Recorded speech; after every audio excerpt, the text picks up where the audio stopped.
Et la première réflexion qui me vient à l'esprit, franchement, c'est que l'important, c'est pas de retourner chez nous, mais c'est de rester chez nous, vraiment chez nous.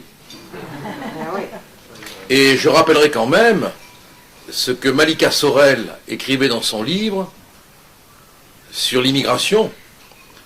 On ne peut pas demander à un peuple de perdre son identité et en même temps lui demander de l'accepter.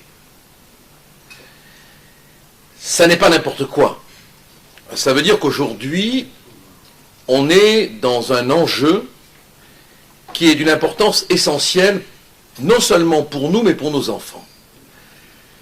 Qu'est-ce que nous allons pouvoir faire face à la mondialisation pour empêcher que non seulement notre culture disparaisse,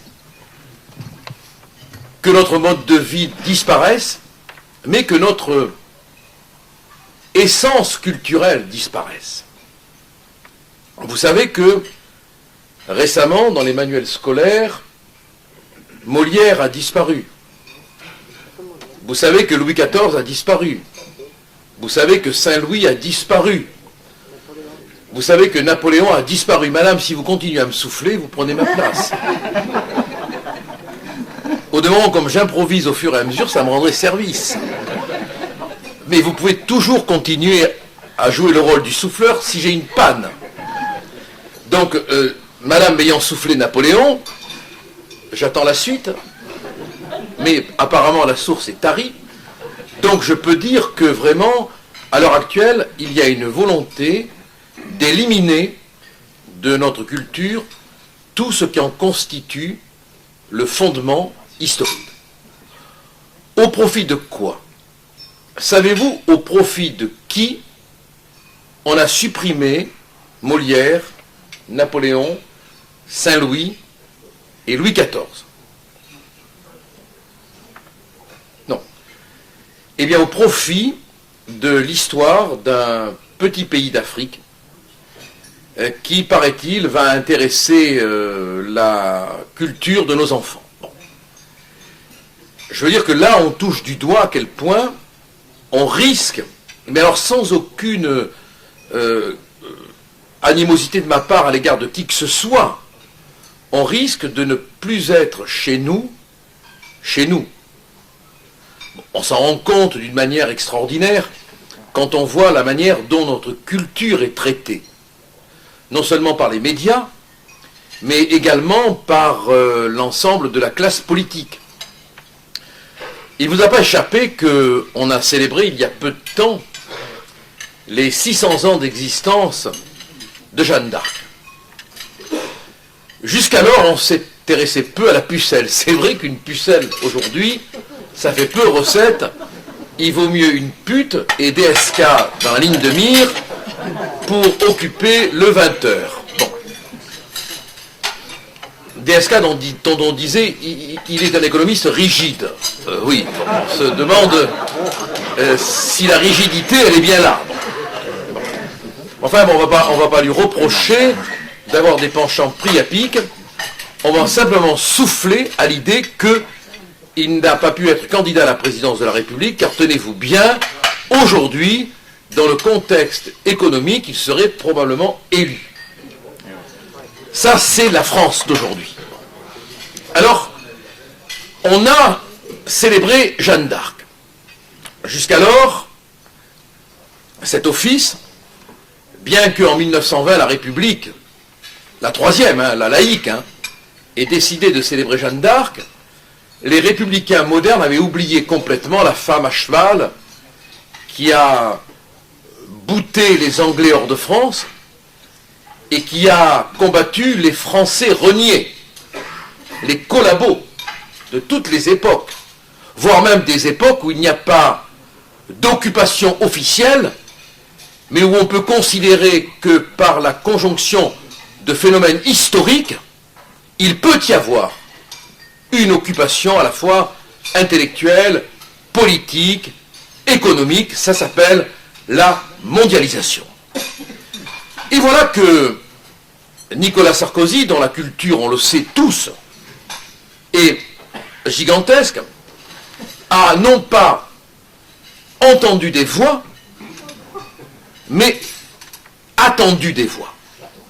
Et il s'en est allé à Domrémy pour célébrer la pucelle. C'est un peu comme si Johnny Stark, dans un moment de délire rappeur, se mettait à célébrer la Vierge Marie, quoi. Mais enfin, une pucelle dans la fréquentation de Sarkozy, c'est pas inutile. Alors on se rend compte, si vous voulez, à travers ces éléments qui sont anecdotiques, que, contrairement à ce qu'on pourrait tous croire, et là c'est l'élément, je crois, intéressant d'un point de vue sociologique, notre passé n'est pas mort. Voilà. Il y a un passé dynamique qui est extraordinairement vivant. Ce qui manque, c'est le courage de faire le lien entre ce passé dynamique qui s'appelle Jeanne d'Arc, qui s'appelle Saint-Louis, qui s'appelle Napoléon, qui s'appelle Louis XVI, la première victime du premier procès totalitaire de tous les temps. Il faut faire un lien entre ce passé dynamique et notre présent. C'est ça, rentrer chez soi. C'est ça, reconquérir son chez-soi. Être capable de tisser le lien entre notre passé dynamique, qui n'est pas ringard, qui est la colonne vertébrale sur laquelle la France se tient droite depuis des siècles, et qu'on veut courber, faire le lien entre ce passé dynamique et notre présent, qui titube, qui s'égare, qui se perd. Et si on arrive à lier sans honte, sans ringardisme, ce passé au présent, on peut reconstruire une certaine, non pas idée de la France, mais désormais, c'est une certaine image de la France qu'on peut reconstruire. Mais pour y arriver, mes amis, il faut être fier, mais d'une fierté qui ne courbe jamais l'échine. Il faut être fier de notre histoire, fier de notre passé, en nous disant que c'est lui qui nous permettra de construire notre avenir. Le 24 décembre, j'étais à Vauvert dans une église, pour ce qu'on appelle la messe de minuit, mais il était 19 heures. Décalage moderne de nos églises contemporaines. On était là à attendre dans l'église de Vauvert où Saint-Louis est venu. Et à un moment donné, alors que la messe ne commençait pas, on a vu entrer par la porte centrale qui remontait le couloir jusqu'à l'autel une dizaine de personnes avec à sa tête une femme qui avait un porte-voix. L'église était lugubre. Il n'y avait pratiquement pas de lumière. Sur l'autel, il y avait le prêtre, les enfants de chœur. Le prêtre était assis. Et soudain, cette femme, qui conduisait les 10 personnes qui la suivaient, a dit, j'en ai été le témoin, ma femme en a été le témoin, parce qu'il faut 2 témoins, vous le savez, pour que ça soit vrai. Voilà, testis nullus. La femme dont le porte-voix a dit, mesdames et messieurs, vous êtes ici des touristes, voyez-vous, ça c'est une église. Il y a de ça, on est en 2080, autrefois c'était une église.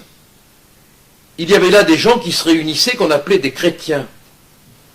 Mais ils ont disparu. Alors aujourd'hui, c'est plus qu'un musée qu'on vient visiter. Ils se réunissaient de temps en temps pour prier un type qu'on appelait Jésus.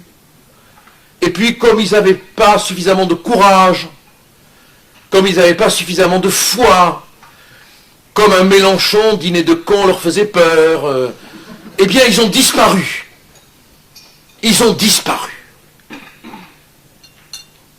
Et puis, d'un coup, le curé s'est levé, je vous jure que c'est vrai. Du reste, si vous allez sur mon blog, je le raconte. Et il a dit, voilà, c'est une manière que j'ai de vous dire que si on ne se mobilise pas, un jour peut-être, on ne sera plus que des éléments d'archéologie. C'était à Vauvert, il y a quelques semaines. C'était en France. On n'est pas des chrétiens du Moyen-Orient. Alors rentrer chez soi, retrouver le chemin, c'est aussi peut-être être capable d'avoir le courage de dire qui on est et pourquoi on est ce que l'on est. Parce que sinon, nous serons les seuls responsables de cette perte du chemin qui nous attend. C'est vrai, comme le dit Machiavel, qu'il faut être au fond du puits pour voir les étoiles. Hein. Bon. Au fond du puits, on y est. Les étoiles, on ne les voit pas. Il y a de cela plusieurs siècles, un roi, Louis XVI, comparaissait devant des juges. Jamais personne n'aurait pu imaginer qu'un jour, un roi de France aille devant des juges. Un ancien procureur qui présidait la séance ce jour-là avait dit il faut le faire attendre.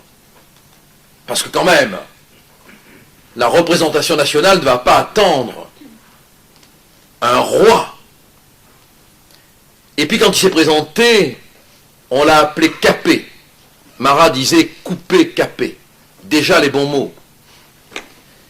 Et puis, la Convention était à la fois juge d'instruction et juge de jugement. Et elle a condamné le roi. Et en même temps, elle a voulu décapiter tout un pan de l'histoire chrétienne, tout un pan de l'histoire de France. C'était l'heure. C'était l'heure. Trop de lâchetés accumulées avaient permis ce moment. Trop de lâchetés accumulées avaient permis ce moment. Merci d'être le seul à applaudir, mais ça fait du bien.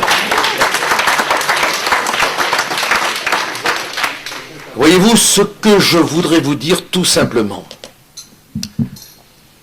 c'est que cette révolution qui a tué un roi, qui a assassiné un père, beaucoup, sans comprendre, ont dû sentir souterrainement qu'elle allait venir.